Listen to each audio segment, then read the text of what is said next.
네, 전국의 시청자 여러분, 장안의 화제 보각사법담 스님의 술술 풀리는 소원성 지하기 시즌 3를 시작하겠습니다. 네, 오늘은 여러분들께 저번 시간에 이어서 베풀고 나누는 삶에 대해서 두 번째 시간인데, 우리가 먼저 지금 백중철이고 그 다음에 어머님의 우리 은혜를 생각하면, 우리가 부모님의 은혜를 생각하면 가슴이 찡하잖아요. 그래서 부모 언중경에 부모님의 10가지 은혜에 관해서 간단하게 한 말씀 드리고 이어서 하도록 하겠습니다. 부모 언중경 보면 부처님께서 말씀하시고 본문하신 것 중에 부모님의 은혜를 중히 여기는 경전, 그래서 불설 부모 언중경이라는 경이 있습니다. 그래서 첫 번째 회탐수온이란 뜻이 있습니다. 뭐냐면 어머니 품에 품고 지켜주신 은혜. 우리 어머니께서 10달 동안 우리 아들 딸들을, 우리들을 뱃속에서 품고 지켜주신 은혜. 혹시 잘못되면 어쩌나, 혹시 또 10개월을 채우지 않고 나오면 어쩌나 걱정하시면서 품에 품고 지켜주신 은혜. 두 번째, 임산수고원이라. 임산수고원, 해산할 때 고통받으신 은혜. 요즘은 의료술이 좋아가지고 분만법이 여러 가지로 나오지만, 옛날에는 어머니께서 우리들을 그냥 놓으셨지 않습니까? 그래서 해산할 때 고통받으신 은혜. 그 아기를 낳는 고통은 이 세상의 어떤 고통보다도 아프지 않습니까? 맞지요? 그 다음에 세 번째, 생자망원이라. 그래서 자식을 낳고 근심 걱정을 잊으신 은혜. 이게 무슨 말이냐면, 이제 10달 동안 배 아파서 우리 아들을 놓고 딸을 낳았습니다. 여러분들도 대부분 어머니라서 아기를 이렇게 낳아본 경험 있지 않습니까? 그래, 아기를 낳고 아기가 빵긋빵긋 웃는 모습을 보면 모든 근심 걱정을 그 순간에 다 잊어요. 그 다음에 네 번째, 연고토감은이라. 쓴 것은 어머니께서 삼키시고 단 것은 뱉어 먹여주신 은혜. 예. 그 다음에 다섯 번째, 회근 취습원이라. 진자리 마른 자리 갈아주신 은혜. 그 다음에 여섯 번째, 유포 양육언이라. 그래서 젖을 먹여 길러주신 은혜. 그 다음에 일곱 번째, 세탁 부정은이라 해서 더러운 것을 씻겨주신 은혜. 그 다음에 원행 억념은이라 해서 먼 길 떠난 자식 걱정하시는 은혜. 여러분들 80 먹은 아버지가 60 된 아들이 어디 나가려고 할 때 야야 길 조심해라 이러지 않습니까? 그래서 먼 길 떠난 자식을 위해 걱정하신 은혜. 그 다음에 아홉 번째, 위조악업은이라. 자식 위에 고통스러운 일, 모진 일도 다 하신 은혜. 그 다음에 구경연민은이라. 끝까지 사랑하시는 은혜.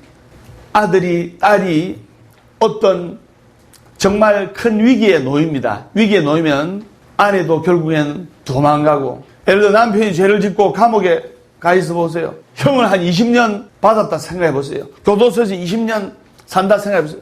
6개월 이상만 감옥에 있으면 법적으로 아내가 이혼할 수 있는 권리가 생깁니다. 20년 형을 받으면 대부분 아내도 떠나고, 또 부인이 감옥에 20년 있으면 또 남편도 떠나고, 또 10년 자식도 떠나요.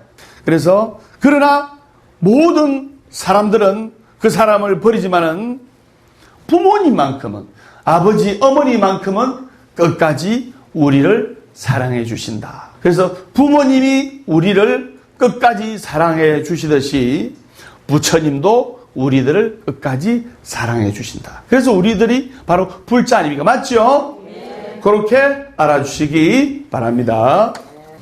그러면 베풀고 나누는 삶, 두 번째 시간, 인간이 세상에 태어난 이유는 결코 고통받기 위함이 아닙니다. 그래서 이 세상에 슬픔과 번뇌 그리고 고통 속에서 살고 싶어하는 사람은 이 세상에 아무도 없어요. 누구나 행복하게 살기를 원합니다. 누구나 즐겁게 살기를 원합니다. 그래서 행복하게 살기를 바라는 마음으로 시청자 여러분들도 한국불교대표방송에 한국불교 대표스님 법담스님이 전하는 술술 풀리는 법문을 듣고 이렇게 BTN을 보고 계시지 않습니까? 그래서 행복하게 살아가고 또 웃으면서 살아가게끔 하는 이 중생들의 마음이 바로 인생의 궁극적인 목표이고 살아가는 이유입니다. 그래서 사람들은 성불 받기를 원하고 소원 성취하기를 원하고 또 부처님의 경지인 해탈에 이르기를 원합니다. 그럼 해탈에 관해서 설명을 해야 되는데 해탈이라는 것은 간단히 말하면 바로 벗어난다는 뜻입니다. 즉 수행을 통해서 구속이나 속박으로부터 완전히 벗어나 자유로워진 상태를 뭐란다? 해탈이라고 합니다. 니르바나라고도 하는데 즉 열반이라고도 합니다. 그래서 스티브 잡스가 이런 말을 했습니다. 무덤에서 부자가 되는 일 따위는 중요하지 않다. 매일 밤 자기 전에 우리는 정말 놀랄만한 일을 했다고 말하는 것이 내게 중요하다. 즉 스티브 잡스는 살아있는 동안 늘 죽음을 염두에 두고 살았어요. 우린 사실 살아가고 있는 게 아니고 죽음이라는 정점을 향해 달려가고 있는 겁니다. 그다음에 우리가 지금 이 모습이 죽음을 앞두었을 때 제일 건강하고 아름다운 모습이 바로 지금의 내 모습이에요. 스티브 잡스 항상 이런 이야기를 합니다. 다른 사람의 삶을 사느라고 인생을 낭비하고 허비하지 마세요. 그건 다른 사람이 자기가 생각했는 대로 사는 겁니다. 이렇게 이야기를 했는데 그래서 삶과 죽음에서의 해탈이란 다른 사람이 나의 삶을 재단하는 것이 아니고 자신이 자유롭게 선택한 진정한 자신의 삶을 살아가는 것을 의미합니다. 또 번뇌와 업으로부터 벗어나는 것이 해탈입니다. 그래서 불교에서는 해탈을 최선이자 최고의 목표로 삼고 있는 거죠. 그래서 인간이 해탈하기 위해서는 우선 번뇌망상을 잠재우고 업장을 소멸해야 하는데 제일 먼저 나라는 욕심, 나라는 교만, 나라는 사랑과 나라는 집착을 과감히 버릴 줄 알아야 됩니다.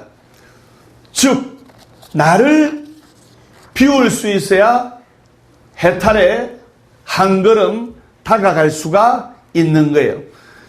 그래서 나를 비우고 또 인간이면 대부분 가지고 있는 불성, 개유불성이란 말이 나옵니다. 그래서 모든 사람들은 부처님의 성품을 지니고 있다 이 말인데 근데 우리가 자비심으로 살아가는 것은 결코 쉬운 일이 아니에요. 그래서 부처님께서는 6가지 해탈에 이르는 길인 육바라미를 가르쳐 주셨습니다.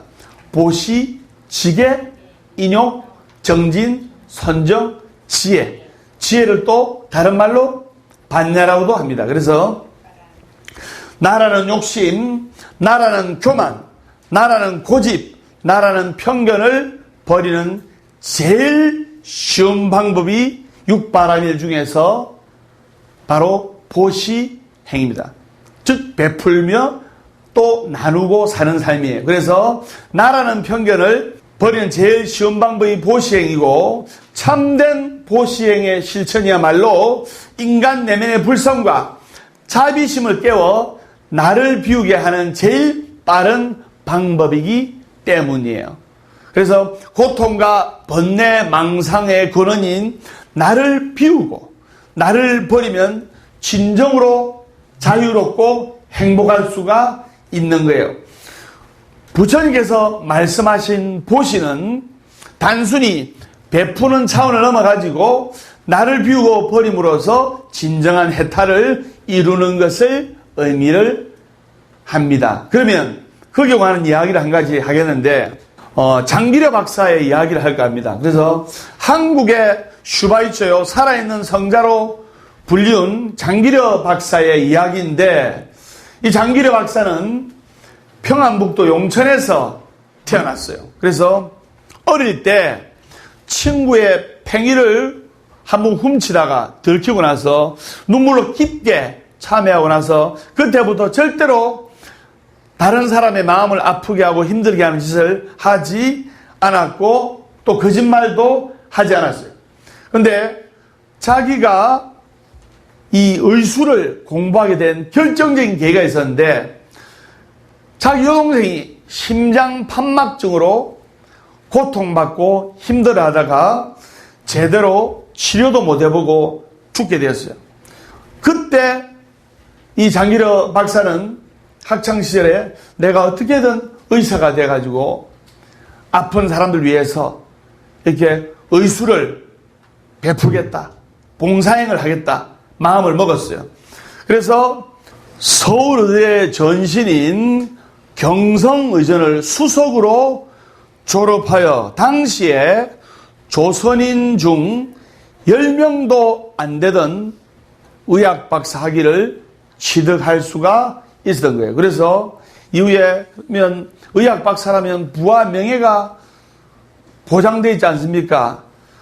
그래서 부와 명예가 또 성공이 보장된 교수나 병원 자리도 다 거절하고 돈이 없어서 얼굴 한 번도 못 보고 죽어가는 가난한 환자들을 돌보고 치료하는데 자신의 인생을 선택을 하였던 것이었어요. 바쁜 업무 중에서도 자신의 월급을 털어가지고 빈민촌을 진료했고 또 그 부인도 훌륭했어요.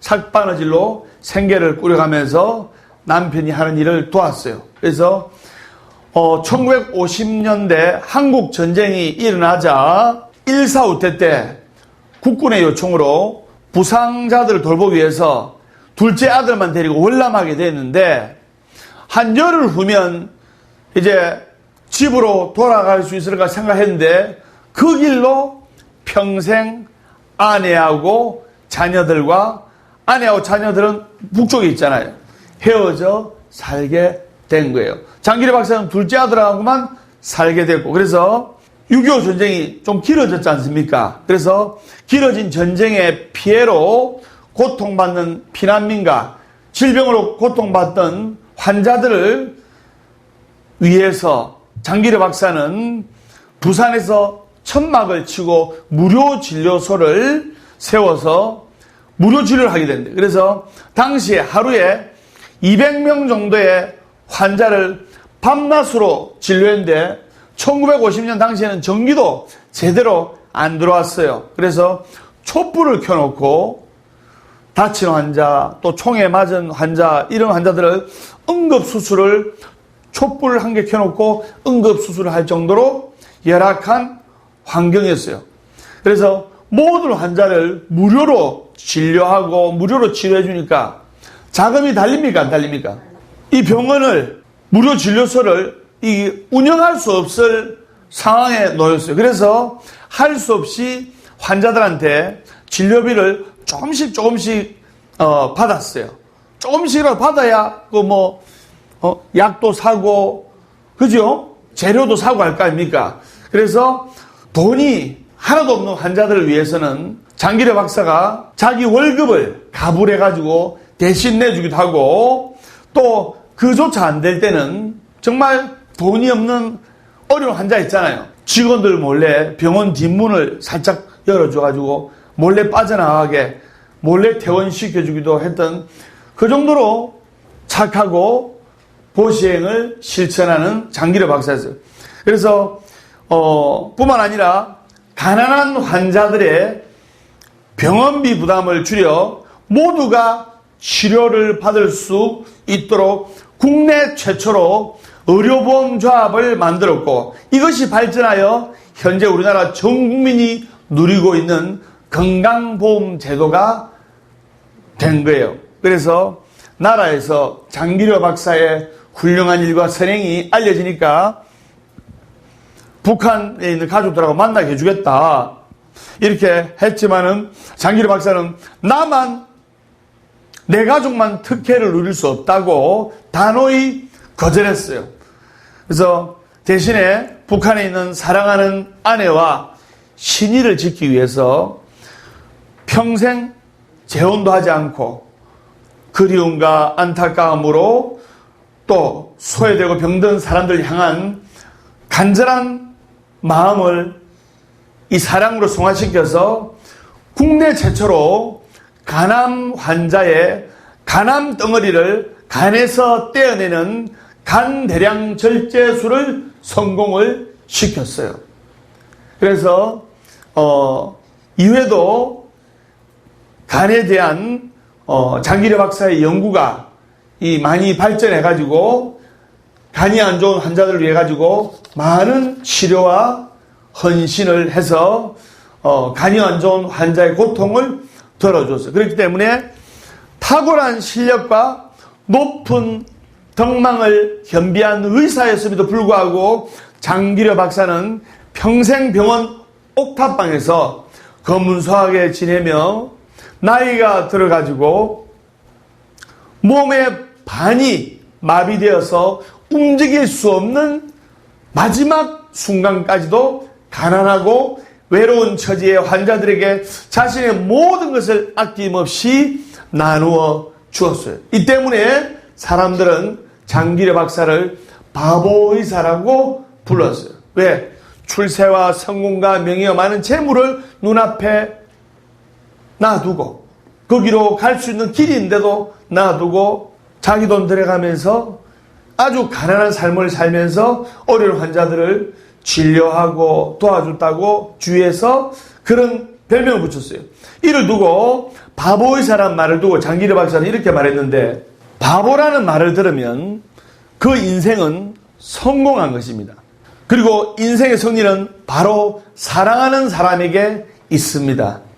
나는 치료비가 없어가지고 의사의 진료조차 받지 못하고 죽어가는 환자들 위해 의사 일을 하려고 결심을 하였습니다. 그래서 의사가 된 그날부터 지금까지 치료비가 없는 환자를 위해 책임감을 잊어버린 적이 없습니다. 만약 내가 이 결심을 잊지 않고 평생 동안 살아간다면 나의 생애는 성공한 것이고, 이 결심을 잊고 살아간다면 나의 생은 실패한 것이라고 생각을 합니다 하면서 열반하는 그 순간까지 아프고 힘들고 소외받은 환자들 위해서 이렇게 도움을 주시다가 돌아가신 분입니다. 장기료 박사처럼 생각에 그치지 않고 행동할 줄 알아야 보시행이고, 베풀며 나누는 삶이고, 또 보시행이라는 것은 올바르게 생각하고 올바르게 알며 올바르게 행동하는 것을 말합니다.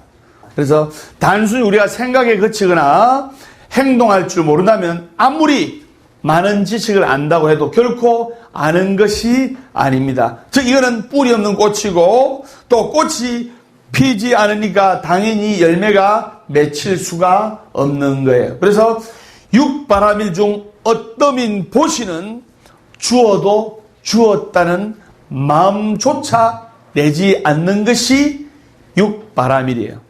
무엇을 주든 간에 줘도 준다는 마음이 없어야 보시행이지, 되돌아올 거라는 기대를 품는다면 바로 그 순간 공덕은 작아지고 공덕은 줄어들게 돼 있는 겁니다.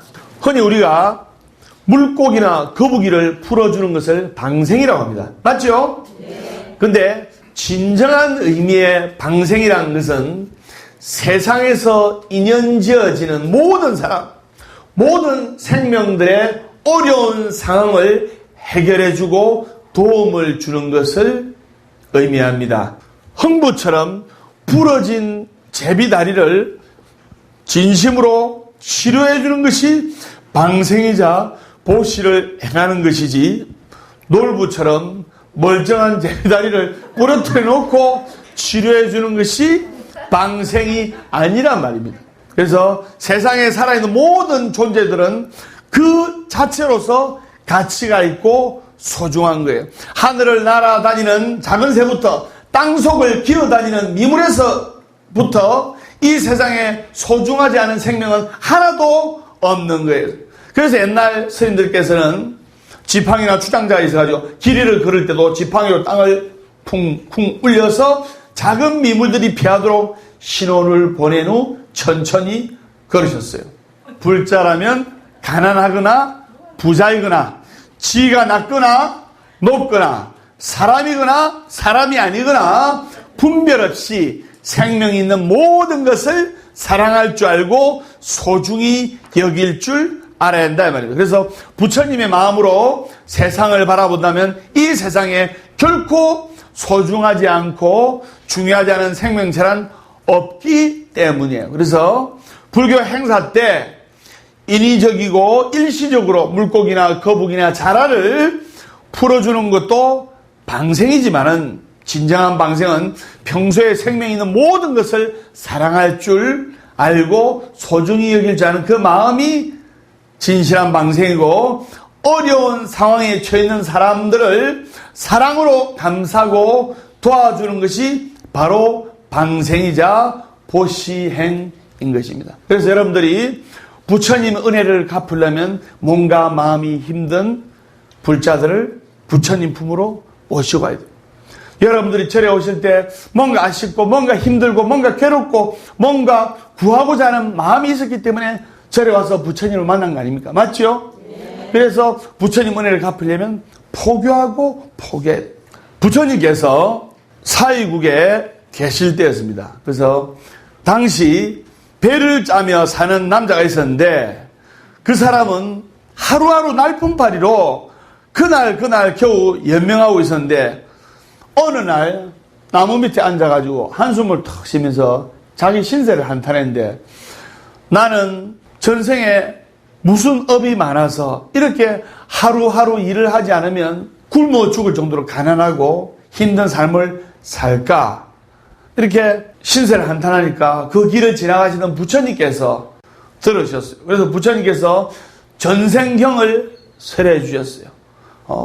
그래서 전생경에 네가 지금 금생에 힘든 삶을 살고 있고 고통스러운 삶을 살고 있는 이유는 전생에 보시행을 실천하지 않았기 때문이다. 이런 부처님의 불설 전생경을 듣고 그 남자가 발심을 했어요. 그 부처님은 하루에 7집을 다니시면서 시주를 받으셨고 탁발을 하셨어요. 7집에 밑에 부처님의 제자들은 나는 가난한 사람들이 전생에 보시행을 하지 않았기 때문에 금생에 복덕을 지을 기회를 주겠다 해서 어떤 부처님의 10대 제자 중에 한 제자는 가난한 집만 골라다녔어요. 왜? 공덕을 지으라고. 그 말도 맞는 말이잖아요. 맞죠? 네. 또 어떤 부처님의 제자는 가난한 사람은 보시를 하고 싶어도 보시할 게 없잖아요. 스님이나 부처님 하는데 보시할 게 없으면 얼마나 미안하고 괴롭겠습니까? 그래서 어느 한 제자는 잘 사는 집만 골라다녔어요. 많이 가지고 있으니까 베풀기 수월찮아요. 그런데 부처님께서는 차별하지 않고 차례대로 7집을 다니셨어요.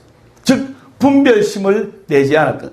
그래서 부처님과 제자가 탁발을 하고 그런 모습을 보고 그 가난한 사람이 나도 보시행을 해야 되겠다 싶어가지고 부처님께 자기 가지고 있던 제일 중요한 거 실타래를 구해가지고 부처님께, 그 남자한테는 실타래가 전 재산이었어요. 그래서 이 실타래를 부처님과 여러 비구들에게 보시할까 말까 망설이다가, 옛날에는 옷을 집고 수술하는 이 실이 중요한 또 재산에 속했거든요. 그래서 내가 전생에 보시행을 못해서 이렇게 가난하게 사는데 지금보다 더 나은 생을 살아야지 이 마음을 발심해서 부처님께 자기의 전 재산인 실타래를 부처님께 보시랬어요. 부처님께서는 그 실타래를 받아들이니 기쁜 마음으로 환한 모습으로 부처님의 떨어진 가사를 꿰맸어요. 그래서 이를 본 남자는 너무 기뻐해서 부처님께 삼배를 올렸는데 그 공덕으로 그 거사님은 다음 생에 훌륭한 몸을 받고 또 부잣집에 장자로 태어나서 행복한 삶을 살았다는 이야기가 있습니다. 즉 자신이 가진 전부였던 실타래를 보시하고 참된 기쁨을 얻은 이처럼 진심으로 보시행을 하면 심신이 안정되고 큰 공덕이 되는 거예요. 무슨 말인지 아시겠죠? 문득 법당 스님의 이 행복이란 책 중에 좋은 구절이 있어서 제가 한번 설명을 해드리고 넘어갈까 합니다. 합장하시고 눈을 감아주시기 바랍니다. 신발이 꼭 맞을 때는 발을 잊고 허리띠가 잘 맞을 때는 허리를 잊으며 가슴이 올바를 때는 누굴 미워하거나 중화하지 않습니다. 쉽게 가는 길은 쉽다는 것을 모르고 가는 길입니다. 행복이나 성공도 꼭 맞는 신발처럼 그걸 느끼지 못할 때 그냥 거기 서 있는 것입니다. 우리가 행복했음을 아는 것은 불행할 때이고 우리가 성공을 깨닫는 것은 실패했을 때이고 우리가 살았다는 것을 아는 때는 죽는 순간입니다. 허리띠가 잘 맞으면 허리를 잊고 살듯이 행복이란 그것을 느끼지 못하는 순간들입니다. 그러니 어딘가에 도달하려 발버둥 치지 말 일입니다. 그러는 순간 이미 구하는 곳과 점점 멀어지고 있다는 증거입니다. 관세음보살.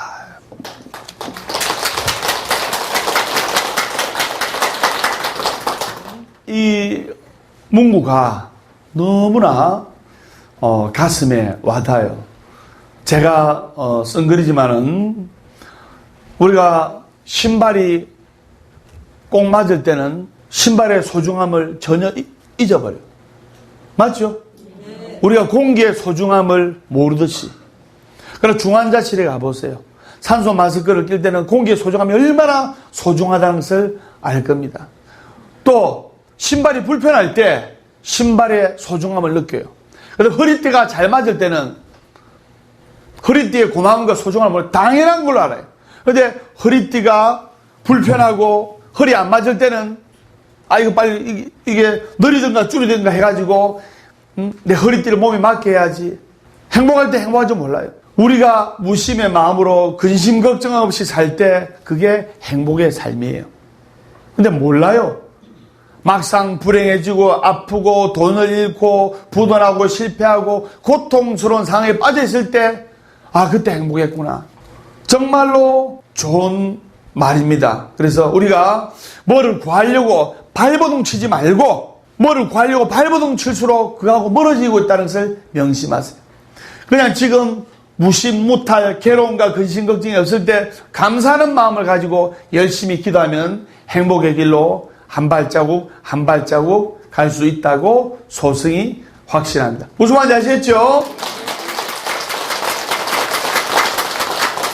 우리 절에 실제로 있었던 이야기를 한 가지 할까 합니다. 우연찮게 소문이 듣고 여기가 이제 약사일볼 도량 아닙니까? 약사일볼 도량이라는 것은 아픈 사람을 약사가 고쳐주듯이 약국에 가면 약사님이 계시지 않습니까? 아픈 사람을 고쳐주는 부처님이 약사열의 부처님이에요. 그리고 12대원이라. 그래서 동방만월 세계에 계신 12대원. 약사열의 부처님은 12가지 큰 대원을 세운 분이 약사열의 부처님이란 뜻입니다. 그래서 암에 걸린 어느 불자님이 암이 3기 정도 됐어요. 이제 3기 정도는 이제 병원에서는 조금 힘들다고 이렇게 이야기를 이제 듣고 삶의 절망의 나락에 빠져가지고 한 40대 정도 되는 여성분이었는데, 그래서, 2권을 쓰고 왔더라고요. 2권을. 그래서, 그러니까 방사성 치료, 항암 치료를 하니까 이 머리카락이 다 빠졌나 봐요. 그래가지고 살도 빠지고, 이 암 환자의 이 병이 진행되는 것은 정말 처참하고 눈뜨고는 보기 힘듭니다. 주위에 여러분들, 말기 암 환자 보셨죠? 살아있는 그 자체가 고통스러워요. 그래서 그분이 이제 친정 어머니랑 같이 절에 오셨는데, 친정 어머니는 아들 하나에 딸 하나라. 그래서 40대 여성이 자기 딸인데, 친정 어머니는 이 아픈 딸이, 사경을 헤매는 딸이 얼마나 소중하고 볼 때마다 가슴이 찢어지는 마음이 들지 않겠습니까? 우리 시청자 분들의 자제분이 암에 걸렸다, 여러분의 자제분이 암에 걸렸다 하면 생각을 한번 해보시고 얼마나 고통스럽겠습니까? 그래서 스님, 여기는 약사이름을 도량인데 이렇게 왔습니다. 명성을 듣고 왔습니다. 그래서 좀 낫게 해주십시오. 제가 의사가 아니잖아요. 그래서 낫는다, 안 낫는다 그런 생각을 버리고 우리가 열심히 같이 한번 기도를 해보자. 그래서 보살님도 병원에 가셔서 치료도 받고 방사성 치료도 받고 틈난 데 와서 같이 기도도 하고, 또 여기는 밝은 도량인데 같이 즐겁게 웃고 같이 기도하고 자신의 마음을 돌아보고 부처님의 위신력과 불자의 기도 정성과 또 스님의 원력이 삼일체가 됐을 때 좋은 결과가 오지 않겠느냐 하면서 열심히 기도를 했어요. 그리고 그분이 울산에 사시는 신도님이었는데, 지금 울산 신도님들도 지금 몇 분 와 계시는데, 어머니랑 일요일만 되면 같이 왔어요. 같이 오고, 제가 볼 때마다 보살님, 그 40대 보살님께 암은 체력전입니다. 방사성이나 약물치료, 이건 체력이 없으면 못 받습니다. 방사성 치료, 항암 치료를 한번 받으면 거의 막 탈진된다고 제가 이야기 들었어요. 맞죠? 체력이 없으면 못 받아요. 그래서 이 치료는 체력적입니다. 그리고 틈난 대로 드시고 잘 드시고 반드시 살 수 있다는 확신과 희망을 가지시고 열심히 같이 기도합시다. 그래서 제가 비유를 들었어요. 어떤 암 환자는 암 초기야, 초기.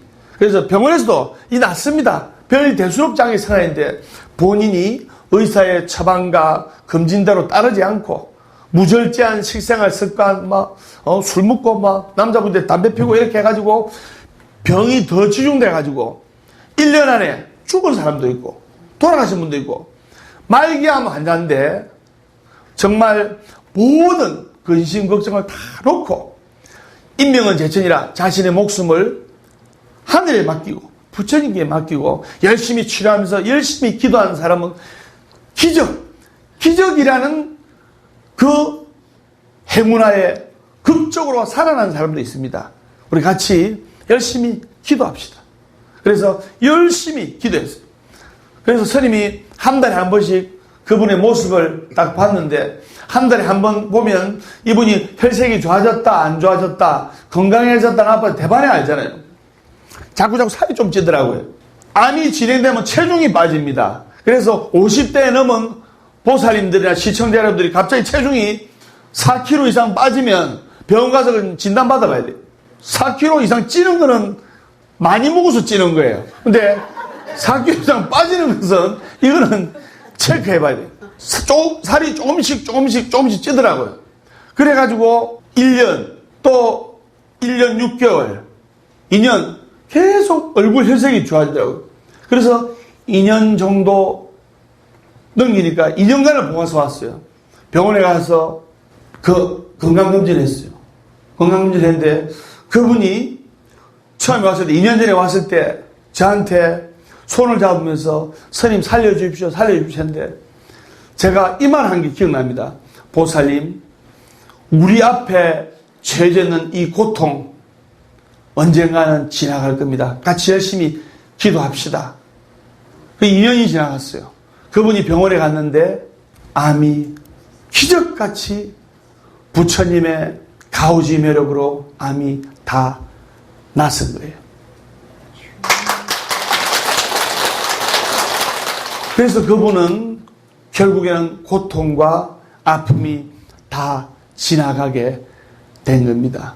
그래서 우리가 별것도 아닌 병이지만 대수롭게 방치하면 큰 병이 돼가지고 생명을 위협하고 정말 고통스럽고 괴로운 병일지라도 우리가 모든 것을 부처님께 맡기고 하늘에게 맡기고 모든 근심 걱정과 고통을 던지고 열심히 기도하고 살 수 있다는 강력한 희망과 확신을 가지고 기도를 하면 부처님의 가피를 반드시 볼 수 있다고 소승이 확신합니다. 그래서 살아있는 한은 희망은 있고 절대로 할 수 없는 것을 절대로 해내는 것이 부처님의 법입니다.